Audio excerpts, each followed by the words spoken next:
सुप्रभात दर्शक बंधु। आज अगस्ट 6 तारिख बुधवार। चलतु नजर पकाइबा आज देश विदेश प्रमुख खबर गुड़िक उपरे। किंतु ता पूर्व जदि आपण माने आम वीडियो को लाइक करना ताहले आम वीडियो को लाइक करी कमेंट रे जय जगन्नाथ लिखंतु। राज्य रे निर्माण हेबो 835 आदर्श विद्यालय। प्रत्येक विद्यालय पई खर्च हेबो सर्वाधिक 7 कोटी टंका। राज्य में निर्माण हेब 835 आदर्श विद्यालय। प्रत्येक विद्यालय पर खर्च हेब सर्वाधिक 7 कोटी टंका। ग्राम पंचायत मुख्यालय रे निर्माण कराजिबो स्कूल। मुख्यमंत्री कार्यालय पक्षरु एने सूचना दी। मुख्यमंत्री मोहन चरण माझी लोकसेवा भवन ठारे गोदावरीश मिश्र आदर्श प्राथमिक विद्यालय कार्यक्रम संपर्क में समीक्षा करथिले। बैठकरू जनापड़ा जे प्रथम पर्यायर 835 आदर्श विद्यालय निर्माण हेब।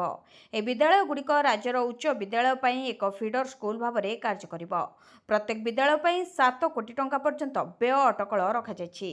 जो स्कूल रे 100 रु अधिक छात्र छात्री थिबे, 2 एकर रु अधिक जमी उपलब्ध होतुबो एवं शिशु बाटिका ठारू आरंभ करी अष्टम श्रेणी पर्यंत पाठ पढ़ा होतुबो। सेही स्कूल गुड़िक गोदावरीश मिश्र आदर्श प्राथमिक विद्यालय भाव में निर्माण कराजिबो। 2 शिशुଙ୍କୁ गोटे सिलिंडर ऑक्सीजन देवा घटना तदंत निर्देश देले दक्षिणांचल आरडीसी। ब्रह्मपुर रे गोटे सिलिंडर 2 शिशुଙ୍କୁ ऑक्सीजन देवा घटनार तदंत निर्देश दिया। दक्षिणांचल आरडीसी तदंत निर्देश देछंती। केउ परिस्थिति रे एभली हेला ताहार तदंत हेबो। तेबे तदंत परे कार्यानुष्ठान नियाजिबो बोली आरडीसी कहचंती। तेबे सोमवार दिन ब्रह्मपुर एमकेसीजी मेडिकल रु एपरी एक अव्यवस्था और अवहेलार विकल चित्र सामना को आसीथिला। एक बड़ डाक्तरखाना होई भी केमिति सर्वनिम्न ऑक्सीजन सुविधा नहीं ताहार असल चित्र सामना को आसवा परे निर्देश दिया जायछि। तेबे एमकेसीजी सुपर स्पेशलिस्ट कोठा पाखरे स्वास्थ्य अवस्थार विकल चित्र देखा मिलता। 2 जण नवजात शिशु को इको चिकित्सा लगी एठाकू परिवार लोके आनिथिले, किंतु 2 शिशुंक लगी 2टी ऑक्सीजन सिलिंडर मिल नथिला। बाध्य होई 2 शिशु को गोटे ऑक्सीजन सिलिंडर ऑक्सीजन दिया जायथिला। सुधुरुनी श्रीमंदिर सुरक्षा व्यवस्था। निद हजाइलाणी हिडन कैमेरा। श्रीमंदिर सुरक्षा रे त्रुटि नीतिदिनिया घटना पलटि गलानी। हिडन कैमेरा धरा पड़िबा परे श्रीमंदिर सुरक्षा एबे प्रश्न घेरे। सरकार कार्यानुष्ठान आढुआल रे निजर दोष दुर्बलता को लुचाइबा को चेष्टा करुवा बेले प्रशासन निघोड़ निदार शोइछि। कोटी ओडियांक भावावेगर पेंठस्थली पुरी श्रीमंदिर सुरक्षा को नहीं एवं विराट प्रश्नवाची सृष्टि होइछि। गत 8 दिन में श्रीमंदिर धरा पड़े 3 हिडन कैमेरा। पर्यायक्रमे पश्चिमबंग, गुजरात और पुरीर युवक एभली हाईटेक उपाय आपणाई धरा पड़िछंती।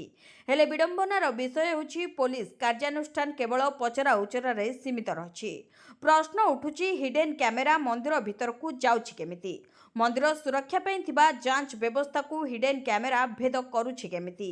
सुरक्षा दायित्व रे थिबा अधिकारी ठीक ढंग रे चेकिंग करुनांति कि? श्रीमंदिर रे सुरक्षा व्यवस्था रे ढिलापण प्रथम नुहे। या पूर्वरु रथयात्रा समय मेघनाद पाचिरी डेई श्रीमंदिर भीतर को पशिथिले किछि युवक। सेतेबेले कार्यानुष्ठान दुहाई दे निज उपरु दोष झाड़ी देइथिले सरकार। एबे श्रीमंदिर सुरक्षा त्रुटि पदारे पड़िबा परे नुआ आईन आनिबाकू अंटा भिड़िछंती राज्य सरकार। तेबे एठी प्रश्न उठुछि सरकार कार्यानुष्ठान निर्देश देउथिले मध्य प्रशासन काहेकि हाथ बांधि बसुछि? अन्यपटे यह प्रसंग में सरकार को घेरी बीजेडी। आतंकी टार्गेट रे रही आसी श्रीमंदिर, किंतु श्रीमंदिर सुरक्षा को नहीं सरकार संवेदनशील नथिबा एभली प्रतीयमान हेउछि। हिडन कैमेरा मंदिर भीतर को जिबा श्रीमंदिर सुरक्षा विपद मुह को ठेली देउछि बोली विरोधी टार्गेट करिसेंती। गोटे दिन में 2टी बड़ नियुक्ति। राज्य को मिलिला नुआ महिला कमिशन। नारी निर्यातना को नहीं वर्तमान ओडिशा उठुवा पड़ुवा बेले ओडिशा को मिली नुआ राज्य महिला कमिशन अध्यक्षा। गोटे दिन में 2टी गुरुत्वपूर्ण नियुक्ति देछंती सरकार। महिला कमिशन अध्यक्ष और राज्य शिशु सुरक्षा अधिकार कमिशन अध्यक्ष पदरे नुआ नियुक्ति दिया जायछि। दीर्घ 8 मास हेला खाली पड़ितबा महिला कमिशन पदवी नुआ नियुक्ति देछंती सरकार। बालेश्वर बीजेपी नेत्री शोभना महांती को महिला कमिशन अध्यक्ष भाव 3 वर्ष पर मोहन सरकार नियुक्ति देछंती। सेपरी शिशु सुरक्षा आयोग अध्यक्ष हेले बबिता पात्र। राज्य महिला कमिशन भली शिशु सुरक्षा आयोग पदवी मध्य खाली पड़िथिला। पूर्वतन आयोग मंदाकिनी करंकु बरखास्तर 5 मास पर अध्यक्षांक समेत 6 जन सदस्यों को नियुक्ति मिली। नियुक्ति घोषणा पर प्रतिक्रिया दे बबिता पात्र कहते राज्य में शिशु निर्यातना कमाइबाकू रोड मैप प्रस्तुत करेंगे। मोहन हेले कठोर, ठक अधिकारी को नहीं निस्तार। चिठी को नहीं पावर कॉरिडोर रे हलचल। प्रशासन को गतिशील करने को ଅଣ୍ଟା ଭିଡ଼ୁଛନ୍ତି ସରକାର, ହେଲେ କିଛି ଠକ ଓ ଅପାରଗ ବାବୁଙ୍କ ପାଇଁ ଆଗେଇ ପାରୁନି ବିକାଶ। ଏଣୁ ଏଥର ତାଗିଦ ନୁହେଁ, ଏଥର ଆକ୍ସନ ମୋଡକୁ ଆସିଛନ୍ତି ରାଜ୍ୟ ସରକାର। ମୁଖ୍ୟ ଶାସନ ସଚିବଙ୍କ ଫତୁଆ ପରେ ପାୱାର କରିଡରରେ ହଇଚଇ। ତାଗିଦ ପରେ ତାଗିଦ, ଆଉ ଶେଷରେ କଠୋର ହେଲେ ମୋହନ ସରକାର। ଠକ, ଅଳସୁଆ ଆଉ ଅପାରଗ ଅଧିକାରୀଙ୍କୁ ନିସ୍ତାର ନାହିଁ। କାମ କର, ନହେଲେ ବାଧ୍ୟତାମୂଳକ ଅବସର ନିଅ। କେଉଁ ବିଭାଗରେ କେତେ ଅପାରଗ ବାବୁ ଅଛନ୍ତି, ସେମାନଙ୍କ ମଧ୍ୟରୁ କେତେଜଣଙ୍କୁ ବାଧ୍ୟତାମୂଳକ ଅବସର ପ୍ରଦାନ କରାଯାଇଛି, ଏହାର ଟିକନିକ ତଥ୍ୟ ମାଗିଛନ୍ତି ରାଜ୍ୟ ସରକାର। ଯେଉଁ ଚିଠିକୁ ନେଇ ଏବେ କ୍ଷମତା କେନ୍ଦ୍ରରେ ହଇଚଇ। ମନୋଜ ଆହୁଜାଙ୍କ ନିର୍ଦ୍ଦେଶରେ ଓଏସଡି କଲ୍ୟାଣ କୁମାର ରଥ ସମସ୍ତ ବିଭାଗକୁ ଚିଠି ଲେଖିଛନ୍ତି। ଏଥିରେ 12ଟି ବିଷୟ ଉପରେ ସ୍ଥିତାବସ୍ଥାର ତଥ୍ୟ ମାଗିଛନ୍ତି ମୁଖ୍ୟ ଶାସନ ସଚିବ। ତେବେ ସବୁଠାରୁ ବଡ଼ କଥା ହେଉଛି, ଅଯୋଗ୍ୟ ବାବୁଙ୍କୁ ନେଇ ପ୍ରମାଣ ମିଳିଲେ ସେମାନଙ୍କୁ ଚାକିରିରୁ ବିଦା କରିବାକୁ ନିଷ୍ପତ୍ତି ହୋଇଛି। ଖାଲି ଏତିକି ନୁହେଁ, କେତେଜଣଙ୍କୁ ବାସ୍ତବରେ ପେନ୍ସନ ପ୍ରମାଣପତ୍ର ମିଳିଛି, ନିର୍ଦ୍ଦିଷ୍ଟ ଫର୍ମାଟରେ ଦେବାକୁ ନିର୍ଦ୍ଦେଶ ଦେଇଛନ୍ତି ମୁଖ୍ୟ ଶାସନ ସଚିବ। ରାଜସ୍ୱ କାର୍ଯ୍ୟାଳୟରେ ବାୟୋମେଟ୍ରିକ ଉପସ୍ଥାପନ ଲାଗୁ କରିବା ପାଇଁ ଜିଲ୍ଲାପାଳଙ୍କୁ ଚିଠି। ପ୍ରତ୍ୟେକ ଜିଲ୍ଲାର ସମସ୍ତ ରାଜସ୍ୱ କାର୍ଯ୍ୟାଳୟରେ ବାୟୋମେଟ୍ରିକ ଉପସ୍ଥାପନ ଲାଗୁ କରିବା ପାଇଁ ରାଜସ୍ୱ ଏବଂ ବିପର୍ଯ୍ୟୟ ପରିଚାଳନା ବିଭାଗ, ଓଡ଼ିଶା ସରକାର ସମସ୍ତ ଜିଲ୍ଲାପାଳଙ୍କୁ ଚିଠି ପ୍ରେରଣ କରିଛନ୍ତି। ସମସ୍ତ ରାଜସ୍ୱ କାର୍ଯ୍ୟାଳୟର ତଳ କର୍ମଚାରୀଙ୍କଠାରୁ ଆରମ୍ଭ କରି ଉଚ୍ଚ ପଦସ୍ଥ ଅଧିକାରୀଙ୍କ ପାଇଁ ବାୟୋମେଟ୍ରିକ ଉପସ୍ଥାପନ ଲାଗୁ ହେବ। ଏହାଫଳରେ ସମସ୍ତ କର୍ମଚାରୀ ଠିକ୍ ସମୟରେ ଅଫିସରେ ପହଞ୍ଚିବେ ବୋଲି ଆଶା କରାଯାଉଥିବା ଏହି ଚିଠିରେ କୁହାଯାଇଛି। ତେବେ ପ୍ରତ୍ୟେକ ଜିଲ୍ଲାର ସମସ୍ତ ରାଜସ୍ୱ କାର୍ଯ୍ୟାଳୟରେ ବାୟୋମେଟ୍ରିକ ଉପସ୍ଥାପନ ଲାଗୁ କରିବା ପାଇଁ ରାଜସ୍ୱ ଏବଂ ବିପର୍ଯ୍ୟୟ ପରିଚାଳନା ବିଭାଗ ପକ୍ଷରୁ କୁହାଯାଇଛି। ରାଜସ୍ୱ ଏବଂ ବିପର୍ଯ୍ୟୟ ପରିଚାଳନା ମନ୍ତ୍ରୀ ସୁରେଶ ପୂଜାରୀ ଜୁଲାଇ 21 ତାରିଖରେ କଟକର ଏକ କାର୍ଯ୍ୟାଳୟରେ କେତେକ କର୍ମଚାରୀ ବିଳମ୍ବରେ ଅଫିସକୁ ଆସୁଥିବାର ଲକ୍ଷ୍ୟ କରିଥିଲେ। ତାଙ୍କ ଆଦେଶ କ୍ରମେ ପ୍ରତ୍ୟେକ ଜିଲ୍ଲାର ସମସ୍ତ ରାଜସ୍ୱ କାର୍ଯ୍ୟାଳୟରେ ବାୟୋମେଟ୍ରିକ ଉପସ୍ଥାପନ ଲାଗୁ କରିବା ପାଇଁ ନିଷ୍ପତ୍ତି ହୋଇଛି। ଉତ୍ତରକାଶୀରେ ପ୍ରକୃତିର ତାଣ୍ଡବ, ମାଟିରେ ମିଶିଲା ଅନେକ ଘର, 4 ମୃତ, 50 ନିଖୋଜ। ଉତ୍ତରାଖଣ୍ଡର ଉତ୍ତରକାଶୀରେ ପୁଣି ପ୍ରଳୟ ରଚିଛି ପ୍ରକୃତି। ଗଙ୍ଗୋତ୍ରୀ ଧାମ ଓ ମୁଖୁଆ ନିକଟରେ ବାଦଲ ଫଟା ବର୍ଷା ହେବା ଦ୍ୱାରା ଆସିଲା ଜଳ ପ୍ରଳୟ। ବାଦଲ ଫାଟିବା କାରଣରୁ ମଙ୍ଗଳବାର ପାହାଡ଼ ଉପରୁ ଦ୍ରୁତ ଗତିରେ ପାଣି ମାଡ଼ି ଆସିଲା, ଫଳରେ ଅନେକ ଘର ଭାସିଗଲା। ଘଟଣାସ୍ଥଳରେ ଏନଡିଆରଏଫ ଓ ଏସଡିଆରଏଫ ଟିମ୍ ପହଞ୍ଚି ଉଦ୍ଧାର କାର୍ଯ୍ୟ ଆରମ୍ଭ କରିଥିଲେ। ଏହାସହ ଜିଲ୍ଲା ପ୍ରଶାସନ ମଧ୍ୟ ଉଦ୍ଧାର କାର୍ଯ୍ୟରେ ଲାଗିଥିଲେ। ଏହି ଅଞ୍ଚଳରେ ଲଗାତାର ବାଦଲ ଫଟା ବର୍ଷା ହେଉଥିବାରୁ ଲୋକଙ୍କୁ ଆଲର୍ଟରେ ରହିବାକୁ ସତର୍କ କରାଯାଇଛି। ତେବେ ଉତ୍ତରକାଶୀ ଜିଲ୍ଲାପାଳ ପ୍ରଶାନ୍ତ ଆର୍ଯ୍ୟ କହିଛନ୍ତି ଯେ ଏହି ଘଟଣାରେ ବର୍ତ୍ତମାନ ସୁଦ୍ଧା 4 ଜଣଙ୍କ ଜୀବନ ହାରିଯାଇଛି ଏବଂ 50 ଜଣ ଲୋକ ନିଖୋଜ ଅଛନ୍ତି। ନାଳ ପାଣି ସହ ସାରା ଅଞ୍ଚଳରେ କାଦୁଅ ଭର୍ତ୍ତି ହୋଇଯାଇଛି। ମାଟି କାଦୁଅ ତଳେ ଅନେକ ଜୀବନ ଦବି ରହିଥିବା ଆଶଙ୍କା କରାଯାଉଛି। ଅଞ୍ଚଳରେ ବର୍ତ୍ତମାନ ପର୍ଯ୍ୟନ୍ତ ବର୍ଷା ଲାଗି ରହିଥିବା ବେଳେ ପୁଣି ବାଦଲ ଫାଟିବାର ସମ୍ଭାବନା ରହିଛି। ତେବେ ଏହି ଘଟଣାରେ ଗୃହମନ୍ତ୍ରୀ ଅମିତ ଶାହା ଉତ୍ତରାଖଣ୍ଡ ମୁଖ୍ୟମନ୍ତ୍ରୀ ପୁଷ୍କର ସିଂ ଧାମୀଙ୍କ ସହ କଥାବାର୍ତ୍ତା କରିଛନ୍ତି। କେନ୍ଦ୍ର ସରକାର ଉତ୍ତରାଖଣ୍ଡକୁ ସହାୟତା କରିବା ପାଇଁ ପ୍ରସ୍ତୁତ ରହିଛି। ତେବେ ପ୍ରଶାସନ ଲୋକଙ୍କୁ ନଦୀ ପାଖକୁ ଯିବାକୁ ବାରଣ କରିଛି। ଯେବେ 34 ସେକେଣ୍ଡ ମଧ୍ୟରେ ପୁରା ଧ୍ୱଂସ ହୋଇଯାଇଥିଲା ଉତ୍ତରାଖଣ୍ଡର ଉତ୍ତରାକାଶୀର ଏହି ଅଞ୍ଚଳ। 24 ଘଣ୍ଟାରେ ଭାରତ ଉପରେ ପ୍ରବଳ ଶୁଳ୍କ ବସାଇବି, କହିଲେ ଟ୍ରମ୍ପ। ଆମେରିକାକୁ ଭାରତର କଡ଼ା ଜବାବ ପରେ ବିଗିଡ଼ି ଯାଇଛି ଆମେରିକା ରାଷ୍ଟ୍ରପତି ଡୋନାଲ୍ଡ ଟ୍ରମ୍ପଙ୍କ ମୁଣ୍ଡ। ସେ ମଙ୍ଗଳବାର ଏକ ବଡ଼ ଘୋଷଣା କରି କହିଛନ୍ତି ଯେ ସେ 24 ଘଣ୍ଟା ମଧ୍ୟରେ ଭାରତ ଉପରେ ପ୍ରବଳ ଶୁଳ୍କ ଲାଗୁ କରିବେ। ରୁଷକୁ ଏକ ଯୁଦ୍ଧ ମେସିନ ବୋଲି ବର୍ଣ୍ଣନା କରି ସେ କହିଛନ୍ତି ଯେ ଭାରତ ଏହାକୁ ଇନ୍ଧନ ଦେଉଛି।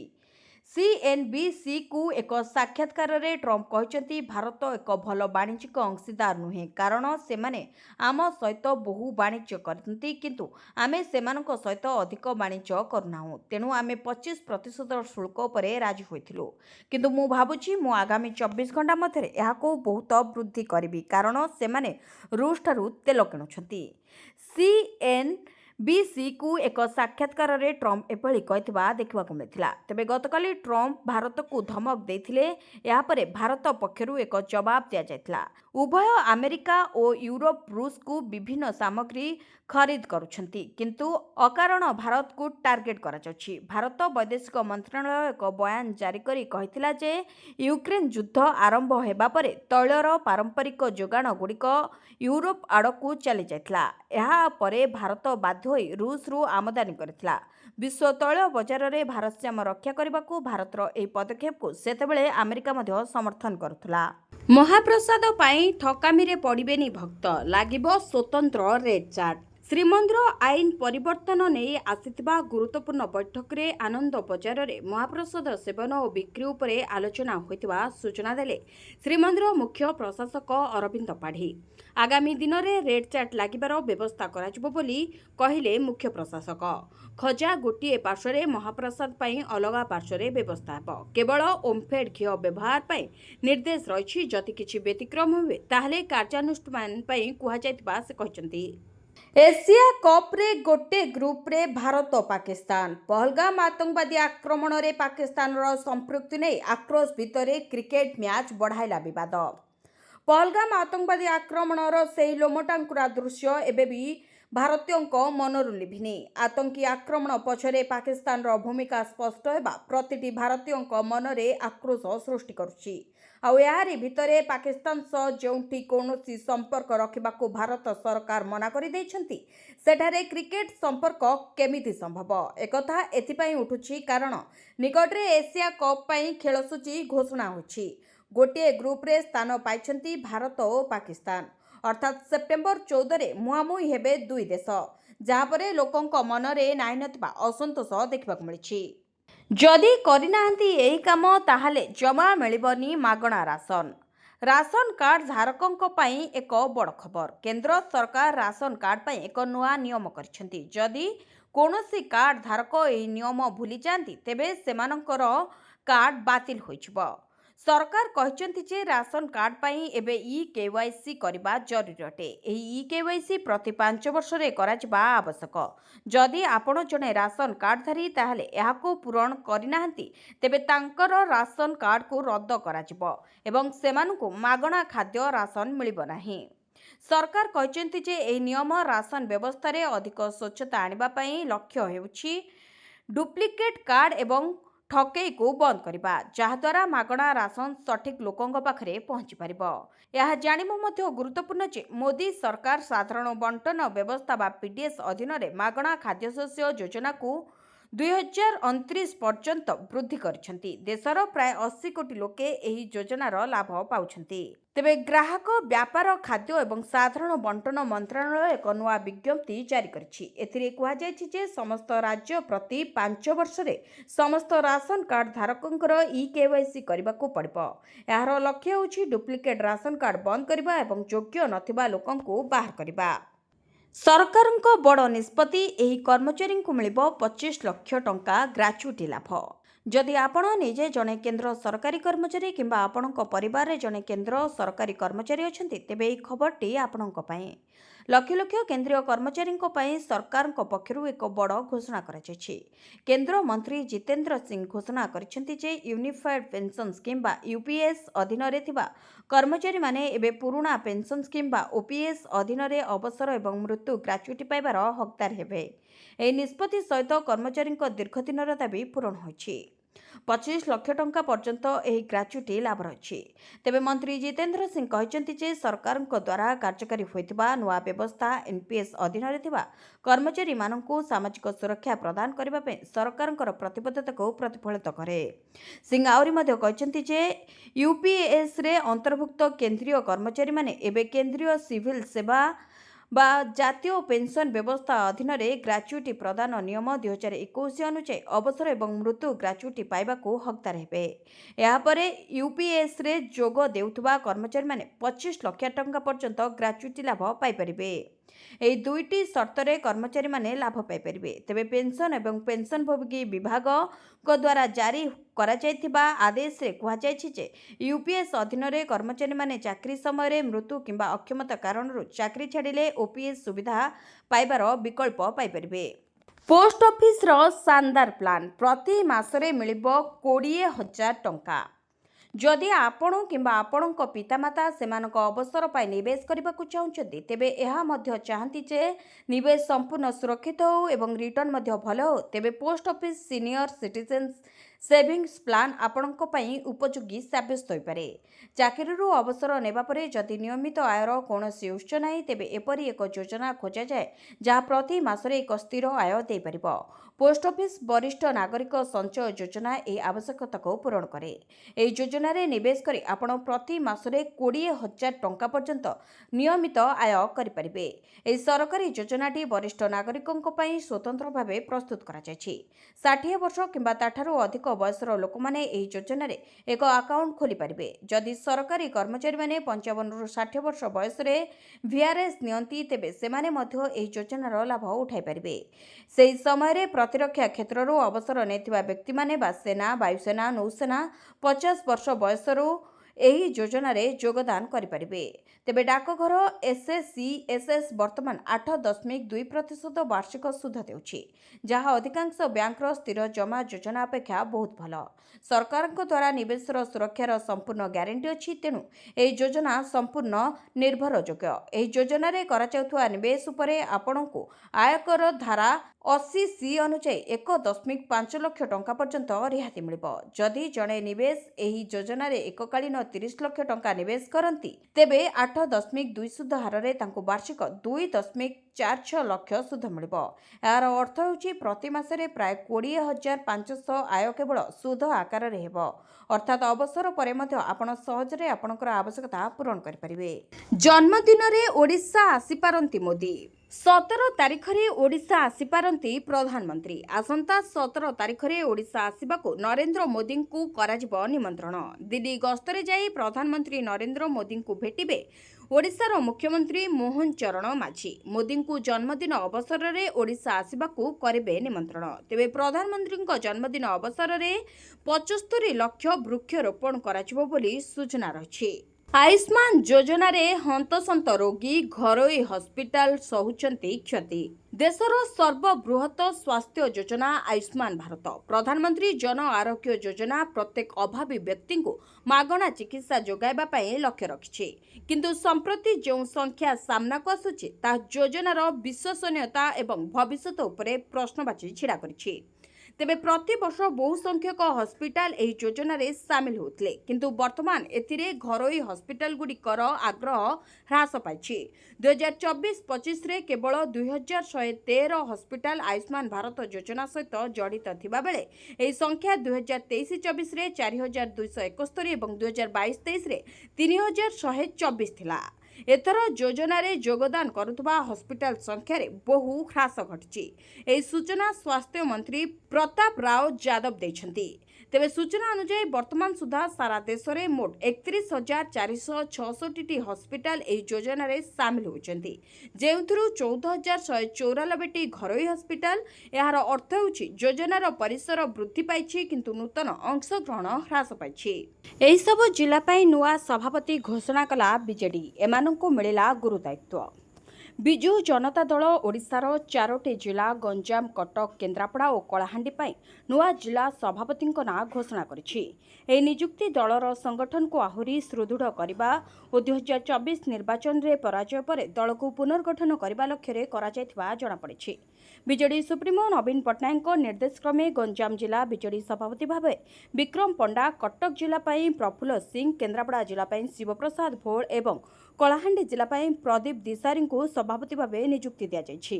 ଏହି ନୂଆ ନିଯୁକ୍ତି ସମ୍ପର୍କରେ ଦଳୀୟ ମୁଖପାତ୍ର କହିଛନ୍ତି ଯେ ଏହି ନେତାମାନେ ସ୍ଥାନୀୟ ସ୍ତରରେ ସଂଗଠନକୁ ମଜବୁତ କରିବେ ଏବଂ ଆଗାମୀ ଦିନରେ ବିଜେଡିର ଲୋକପ୍ରିୟତାକୁ ପୁନରୁଦ୍ଧାର କରିବାରେ ଗୁରୁତ୍ୱପୂର୍ଣ୍ଣ ଭୂମିକା ନିଭାଇବେ।